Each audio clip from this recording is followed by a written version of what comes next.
जय शंकर. श्री स्वामी समर्थ.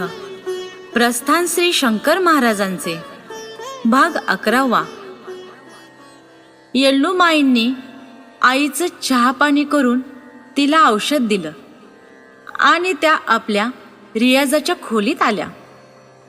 वाग्देवी सरस्वती, सर्व कलांच्या अधिष्ठाता नटराज आणि आपले गानगुरू भास्कर बुवा यांच्या तसबिरींना त्यांनी फुलं वाहिली. त्यांच्या पुढे तुपाचा दिवा आणि उदबत्त्या लावल्या. गवसणीतून तानपुरा काढला, त्यालाही हात जोडले, तो स्वरात लावला आणि त्यांनी रियाजाला सुरुवात केली. प्रथम थोडा वेळ खर्ज लावला. मंद्र सप्ताकातले स्वर लावून आवाज मोकळा केला. मग ललत रागातल्या सुरावटीचे आरोह अवरोह घेऊन चिजेला सुरुवात केली. जोगिया मेरे घर आये, अंतरा कानन कुंडल गलबीन शैली, अंग विभूती लगाये. माई तल्लीन होऊन गात होत्या. जणू तो कानात कुंडल घातलेला, गळ्यात शृंगशैली असलेला, अंगाला भस्म लावलेला, जटाजूटधारित तेजस्वी जोगी त्यांच्या समोर उभा होता. अलख त्यांच्या पुकाऱ्यानं घर जागवित होता. त्या रंगून रंगवून आळवून आळवून म्हणत होत्या, घर घर अलख जगाए, जोगिया मेरे घर आये, अलख जगाए. आणि त्यांच्या कानावर खरोखरच अलख निरंजन चा पुकार आला. प्रथम त्यांना वाटलं आपल्याला भास झाला, पण पुन्हा आवाज आला, अलख निरंजन. आता मात्र त्यांनी आवाज ओळखला. तानपुरा चटकन खाली ठेवून त्या उठल्या. लगबगीनं दाराकडे गेल्या. दार उघडताच अत्यानंदानं उद्गारल्या, महाराज, महाराज, तुम्ही आता सकाळीच इकडे कसे? महाराज प्रसन्नपणानं हसले. माईंनी त्यांना हात धरून आत आणलं, बैठकीवर बसवलं. आत जाऊन गरमागरम चहा करून आणला. तो बशीत ओतून त्यांना पाचता पाचता म्हणाल्या, आई तुमची वाट पाहत होती, मी सांगितलं तिला. आम्ही सुद्धा आज तिच्यासाठीच आलो आहोत.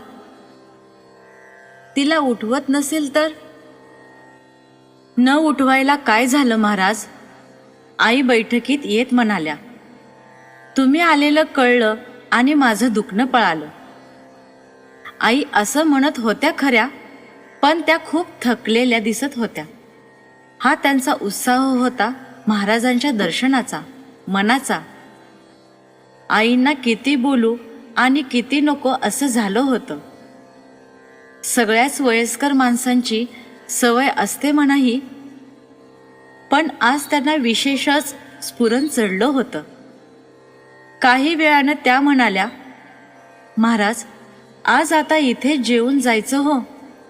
माझी येल्लूवा सुगरण आहे, अन्नपूर्णेचा हात आहे तिचा. काय करायचंय जेवायला? खिचडी सोडून काहीही. अय्यो, अजबच म्हणायचं. तुम्हाला तर खिचडी फार आवडते ना? महाराज हसत हसत म्हणाले. हो, पण म्हणून काय आम्हाला सतत तिन्ही त्रिकाळ खिचडीच खायला घालायची? हे बघ माई, आज तू वरण भात कर, त्यावर भरपूर तूप, लिंबू, तोंडी लावायला तळलेली सांडगी मिरची. वा, शिवनाथ बाबांच्या बरोबर असताना पुष्कळदा असं जेवलोय आम्ही, पण पुढे एकटे राहिलो तेव्हा खिचडी करणं सोपं वाटू लागलं. मग तीच आवडू लागली, सवय लागली. यल्लव्वा, पण तरीही तू आज नाथांना आवडणारे वडे करच. महाराजांच्या रूपानं गोरखनाथ आले आहेत आपल्या घरी, आई म्हणाल्या.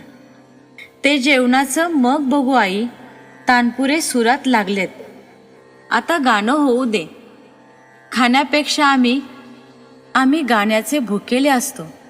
स्वरांची मोहिनी मोठी विलक्षण, लालजीची सतार असो, दिवेकरांची रुद्रवीणा असो, माईचं बैठकीचं शास्त्रोक्त गाणं असो, की बेबीची नाट्यगीतं, गवळण, अभंग, विरहिणी, काहीही असो, आम्ही त्या नादब्रह्मात तल्लीन होतो, स्वतःला विसरतो. गा माई गा, आज अभंग गा. काय म्हणतेस? पहिलं तोगे काऊ कोकत आहे म्हणतेस? नको, आज तू आम्ही जातो आमच्या गावा, आमचा राम राम घ्यावा हे म्हण. नाही नाही, माई झटक्यात म्हणाल्या. मी नाही म्हणणार. तुम्ही आम्हाला सोडून कुठेही जाणार नाही, कुठेही नाही. नाही ना जाणार? ही माणसं काहीतरी बोलतात. माझ्या कानावर आली कुणकुण. सांगा, नाही ना जाणार कुठे? शब्द द्या. महाराज गंभीर होऊन म्हणाले, नाही जाणार. आम्ही आमच्या भक्तांच्या जवळच राहणार. माईचं समाधान झालं. आई म्हणाल्या, महाराज, परवा मला यल्लवाबरोबर खिचडीचा प्रसाद पाठवलात. आज दर्शन देऊन माझी तीही इच्छा पूर्ण केलीत. पण एक सांगू का? त्या दिवशी तुम्ही जी कविता म्हटलीत ती नाही ऐकायला मिळाली मला. यल्लवा म्हणत होती, फारच चांगली होती, आमच्यासारख्यांना उपदेश करणारी होती, तुमची स्वतःची ओळख करून देणारी होती. तिच्या लक्षात राहिली तेवढीच तिनं मला ऐकवली. पण मी अशी अडाणी, मराठी इकडे राहून राहून कळतं, पण ते हिंदी उर्दू काही कळत नाही. त्यातला अर्थ मराठीत सांगाल का मला? तुमची मुलगीच सांगेल तुम्हाला, गाऊन दाखवील. ते ऐकून माई आश्चर्यानं म्हणाल्या, कोण मी? मला कसं जमेल महाराज?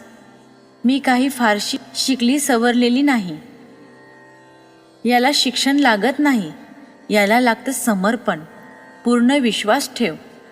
जो आमच्या मुखातून बोलला तोच तुझ्या मुखातून बोलेल, लक्षात ठेव. कंठ तुझा, सूर त्याचे, मुख तुझे, गीत त्याचे, देह तुझा, कर्म त्याचे. उचल तानपुरा, कर सुरुवात. महाराजांच्या शब्दात असं काही सामर्थ्य होतं की माईच्या अंगातून जशी वीज सळसळून गेली. त्यांनी महाराजांच्या पायाला हात लावला आणि तानपुऱ्याची तार छेडीत सुरुवात केली. पाहता पाहता जोगी यांच्या स्वराचा साथ चढवून गीत उमटू लागलं. वाट सरूला वाट दावूनी तयास देतो घर, प्रत्यक्षणी माझ्यात मस्त मी, नाव माझे शंकर. मस्त फकीरा कुठलं स्थान, विश्वात अमुचा संचार, कळवळोनी मज घालिता साद, तक्षणी मी उभा दारात. कोण मी, कसा कुठून आलो, कुठला माझा पत्ता, देह मंदिरी निरंतर आहे, तुला न त्याचा पत्ता. अंधाला देईन मी दृष्टी, मुक्याला देईन वाणी, जया जयाचे प्रिय घरी, तोच माझा शब्द मानी. हे पथिका भय नको उरी, माझी आहे साथ, नाव तुझे नेईन पैलतिरी, धर माझा हात. मी कसा, मी असा तसाच, ज्याची जशी प्रीत, मम नामाची माळ जपे, त्या सखयाचा मी मीत.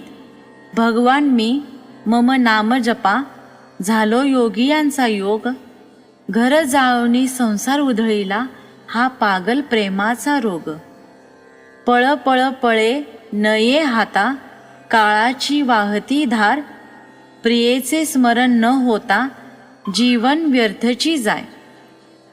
आता उशीर का करीतोस, मी वाट पाहतो दाराशी, संसारी जर मन असेल विटेल, चल चल रे पैल तटी, चल चल रे पैल तटी.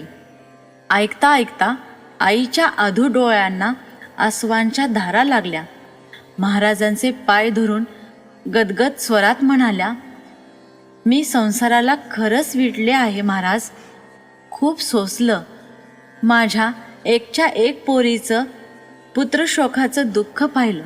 पैसा मिळाला पण सुख नाही, की जीवाला शांती नाही. आता घेऊन चला मला पहिलं पार. तुम्हीच आम्हाला तारणार, सांभाळणार. महाराजांनी आईच्या मस्तकावर हात ठेवून म्हटलं, ए मुसाफिर तू न डरना, मैं जो तेरे साथ, तेरी नैया पार कराऊं, थांब ले मेरा हात, थांब ले मेरा हात, थांब ले मेरा हात. जय शंकर.